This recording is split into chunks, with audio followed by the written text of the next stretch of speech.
The president's having a tough week. This could be a case of just lots of smoke, but we suspect that there's plenty of fire underneath all that smoke.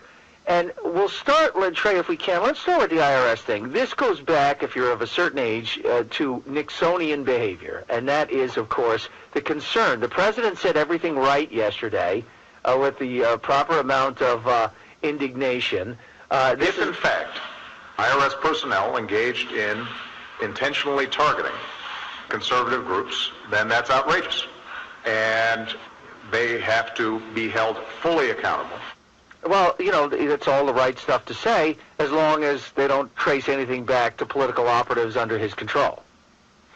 Well, that's exactly right. I mean, the president has to go do more than what he just did yesterday. Yes, he said the right thing, but now he has to do something. And I think that's something that has concerned people with a number of these scandals, is that he won't get out in front of them and actually take aggressive action. And I think there are people questioning that because they're worried that if he does take action, or he's worried that if he takes action and fires people, that they're going to go out there and maybe expose some of the realities. I will tell you this on the IRS front. I've worked in this town for over 20 years. I worked in a White House and on Capitol Hill, and I can say with a very strong sense of certainty that there are people very close to this president that not only knew what the IRS were doing, but authorized it. It simply just does not happen at an agency level like that, an initiative like that, without political advisors, likely in the West Wing, certainly connected to the president's ongoing campaign organization, that didn't know about it. Well, that's a blockbuster. I mean, that's really quite a statement, Trey. And we are talking with Trey Harden, ABC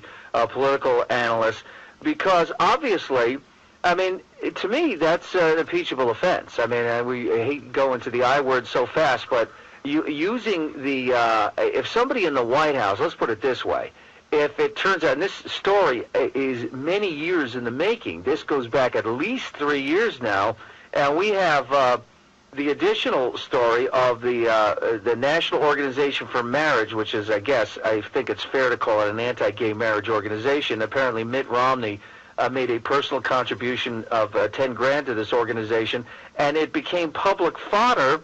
And they're claiming, look, the only way that could have gotten out is if the IRS, somebody in the IRS, released it. I'm not sure that that's true. I mean, Mitt Romney may have declared it on his taxes. I don't know. But the point is that if the IRS becomes a cudgel for partisan purposes, this cuts to the core of the country. It absolutely does, and I want to be clear. I'm not saying that this goes to the president, at least not yet.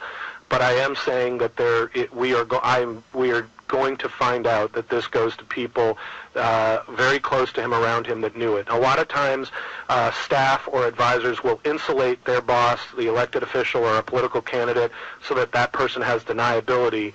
But I think we're going to learn a lot more about this.